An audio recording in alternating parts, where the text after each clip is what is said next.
Hello বন্ধুরা, আমি হাসনাত। তোমরা দেখছো আমার চ্যানেল ম্যাট্রিক্স বাই হাসনাত। বন্ধুরা, প্রতিবারের মতো আজকেও আমরা সরকারি চাকরির পরীক্ষার জন্য কিছু গুরুত্বপূর্ণ অঙ্ক নিয়ে আলোচনা করব। প্রত্যেকটি অঙ্ক একটু ইম্পর্টেন্ট রয়েছে, কারণ এগুলো বিভিন্ন সালে এসছে, বিভিন্ন পরীক্ষাতে বিভিন্ন সালে এসছে।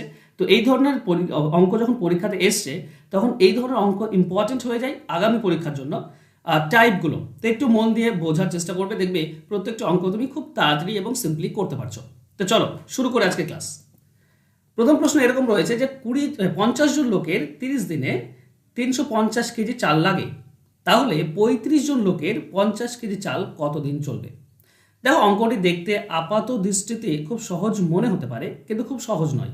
ভিডিও পজ করে তুমি অ্যান্সার বের করার চেষ্টা করো, দেখবে তোমাকে ফেস করতে হবে ব্যাপারটা।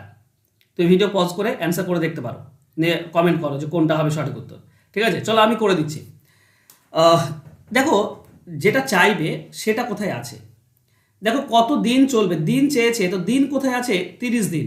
তাহলে তুমি 30টা লিখবে ইন্টু, এরপরে দেখো একটা কেজি আছে আর একটা লোক আছে, দুটো জিনিস আছে। করতে হয় কি, এভাবে তুলনা করতে হয় যে 50 জন লোকের 30 দিন যায়, তাহলে 35 জন লোকের কতদিন যাবে। দেখো 50 জন লোক 30 দিন যাচ্ছে, এখন লোক যদি কমে যায়, 35 জন যদি হয়ে যায়, তাহলে বেশি দিন চলবে। তাই 50 আর 35-এর মধ্যে বেশিটা উপরে দাও, নিচে কম দাও। এবার কেজির সঙ্গে তুলনা করো, 350 কেজি 30 দিন চলে, তাহলে শুধু 50 কেজি কতদিন চলবে? দেখো এখন চাল তো কম, এখন মাত্র 50 কেজি, তাহলে কম দিন চলবে। তাই কমটা উপরে, নিচে বেশিটা দাও। বাস এইটুকু করলে আমরা অ্যান্সার পেয়ে যাই। দেখো উপরে একটা শূন্য শূন্য কেটে দাও, 5 দিয়ে যদি 35 কাটো 7 পাবে। এটা তুমি 5 দিয়ে কাটলে 7 পাচ্ছ, এটা 5 দিয়ে কাটলে তুমি 10 পাচ্ছ। উপরে হচ্ছে 300 আর নিচে হচ্ছে 7। যদি তুমি পূর্ণ ভেঙে দাও, 4 7 28, 2 থাকে, 7 14, তাকে 6/7। ওকে,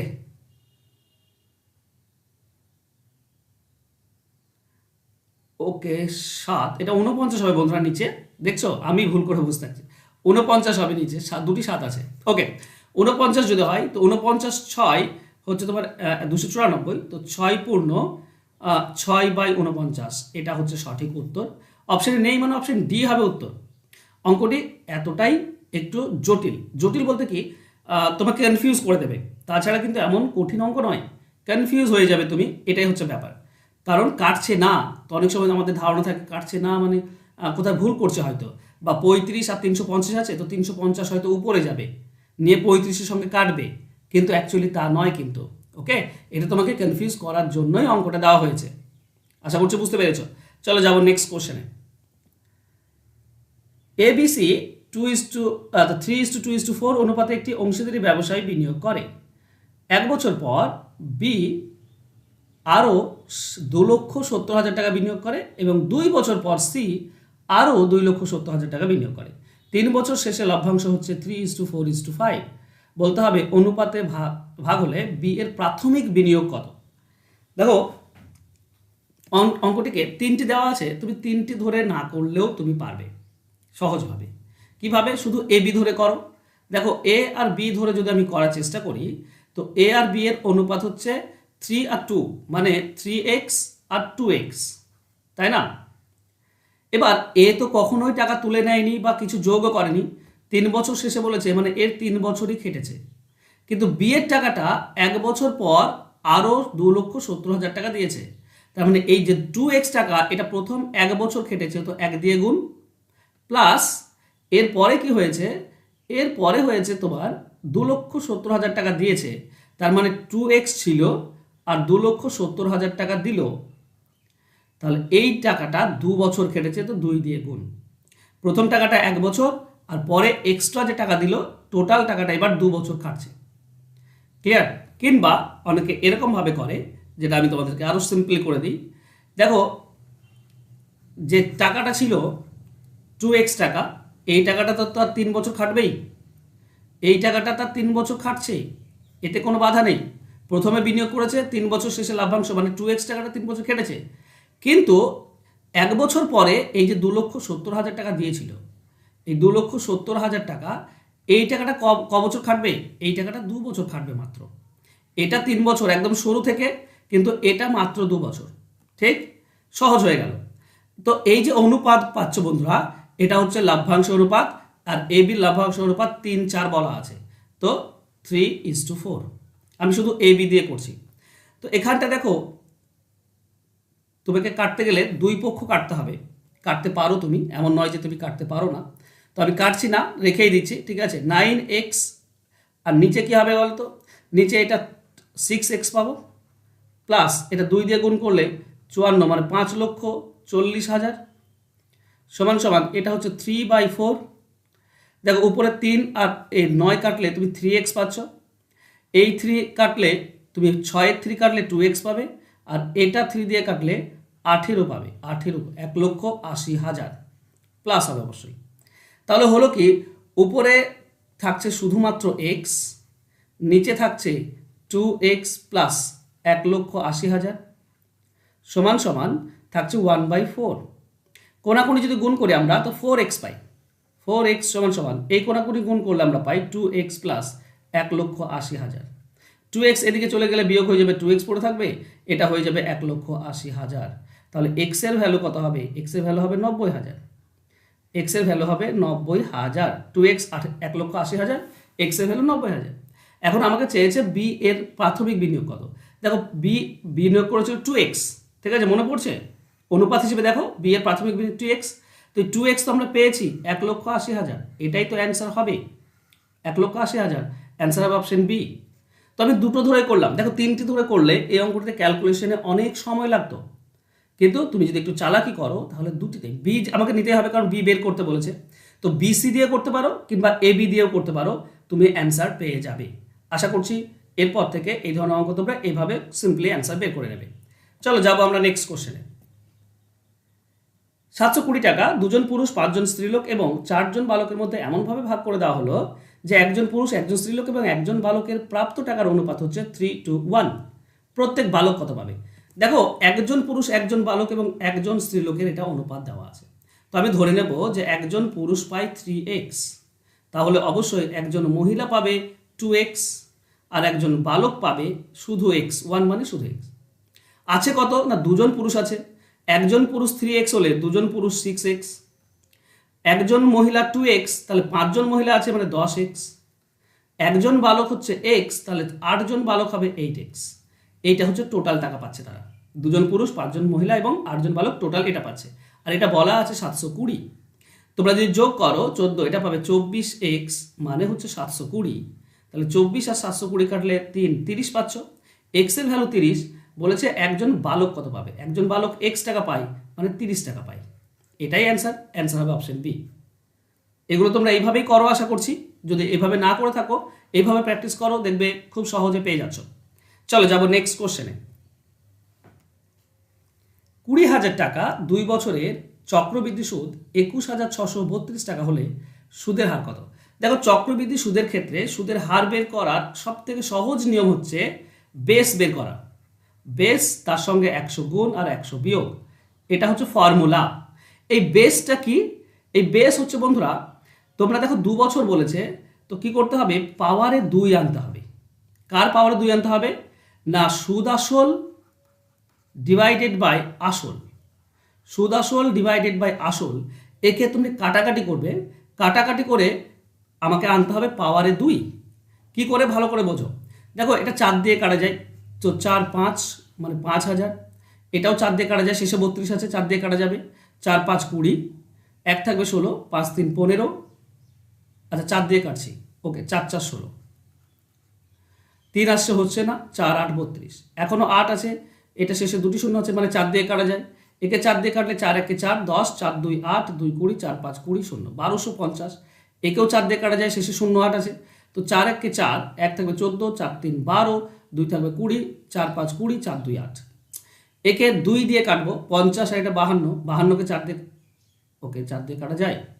আচ্ছা 2 দিয়ে কাটো, আমরা একটা পাচ্ছি মনে হচ্ছে। 2 দিয়ে কাটলে এটা 625 হয়, এটা পূর্ণবর্গ সংখ্যা। এটা 2 দিয়ে কাটলে আমরা পাই 2 6 12, 1 15, 2 7 14, 1 12, 2 6 12। দেখো বন্ধুরা, এই যে 625 মানে কি? 625 মানে হচ্ছে 25 এর স্কোয়ার, আর 676 হচ্ছে 26 এর স্কোয়ার। তাহলে আমরা বলতে পারি উপরে 676 আর নিচে 625 পাচ্ছি, পাওয়ারে 2 আনতে গেলে আমরা এটা বলতে পারি, ঠিক আছে, 26/25 তার স্কোয়ার, 26 স্কোয়ার আর নিচে হচ্ছে 25 স্কোয়ার। এই যে নিচে এটা পেলে না 26/25, এটাই হচ্ছে বেস। তো এটা জরুরি, এটা বার করতে পারলেই তুমি অ্যান্সার পেয়ে যাবে। সুদের হার কি হবে? বেস মানে হচ্ছে 26/25, তার সঙ্গে 100 গুণ আর 100 বিয়োগ। তো 25 আর 100 কাটলে তুমি পাবে 4, 26 4 হচ্ছে 104 মাইনাস 100, তার মানে হচ্ছে 4%। এই হচ্ছে সিম্পল প্রসেস, অ্যান্সার হবে অপশন ডি। তাহলে করবো কি, সুদ আসলকে আসল দিয়ে ভাগ করে দেবো, বছর যেটা বলবে সেটা পাওয়ারে আনবো। বছর এখানে 2 বলেছে, পাওয়ারে 2 আনলাম। বছর 3 বললে বন্ধুরা পাওয়ারে আমরা 3 আনতাম, বছর 4 বললে আমরা পাওয়ারে 4 আনার চেষ্টা করতাম। আর আসবেও, এমন দেওয়া থাকবে ডেটা যে আসবেই। 2 বছর দেওয়া আছে মানে একটা পূর্ণবর্গ সংখ্যা, দুটি পূর্ণবর্গ সংখ্যা পাবে উপর নিচে। 3 বললে ঘন, ঠিক আছে, ঘন পেতে এটা পাবেই। তো এগুলো মনে রাখার বিষয়, সিম্পল ওয়ে। চলো যাবো নেক্সট কোশ্চেনে। সুদ 3 মাস অন্তর দেওয়া হলে বার্ষিক 20% হারে 16,000 টাকার 9 মাসের জটিল সুদ কত হবে? দেখো, তুমি বার্ষিক 20% মানে 12 মাসে 20% সুদ হয়, তাহলে 3 মাসে কত সুদ হবে?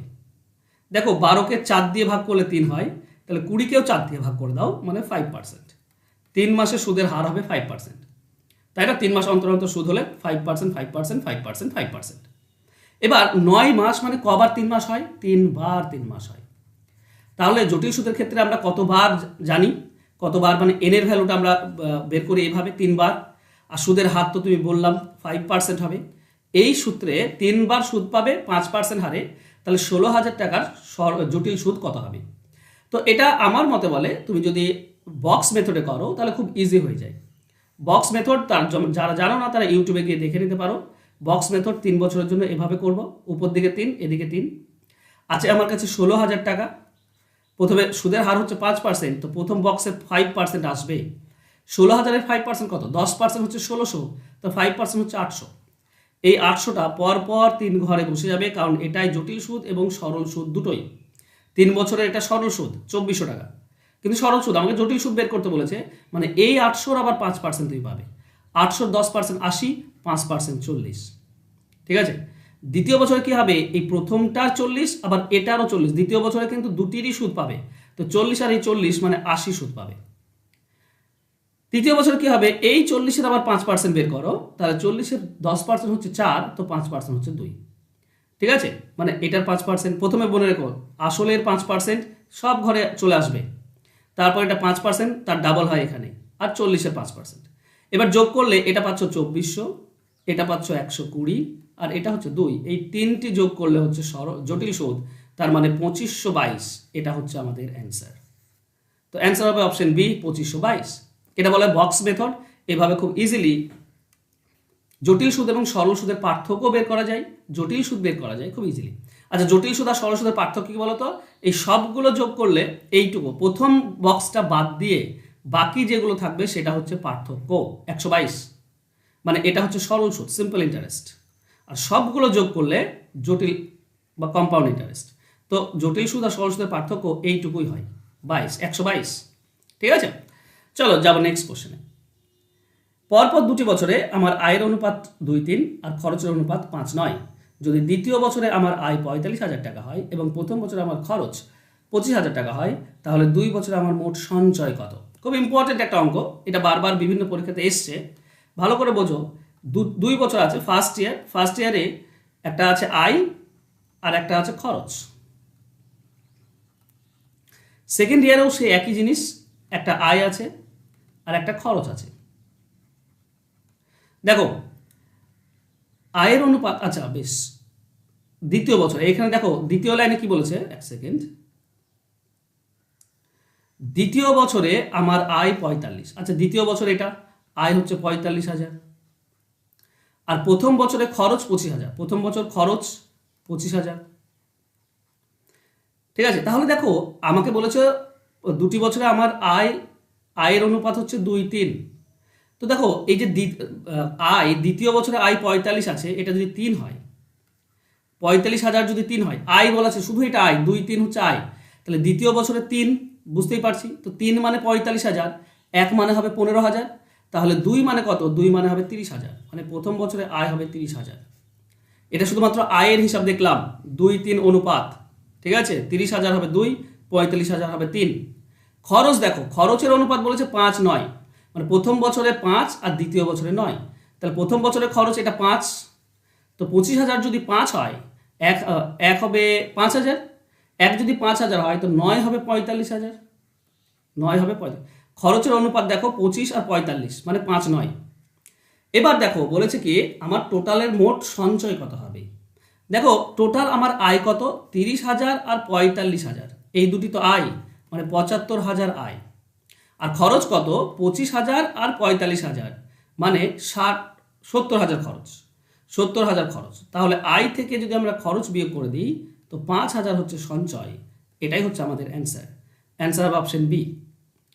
শুধুমাত্র একটু কনফিউজিং, কিন্তু একটু মন দিয়ে ব্যাপারটা বুঝতে হবে, ঠিক আছে। প্রথমটা আয়ের অনুপাত, দ্বিতীয়টা খরচের অনুপাত। তো বের করে নিতে হবে, কারণ একটার খরচ বললে আর একটার খরচ পেয়ে যাব, একটার আয় বলা থাকলে আর একটার আয় পেয়ে যাচ্ছি অনুপাত হিসেবে।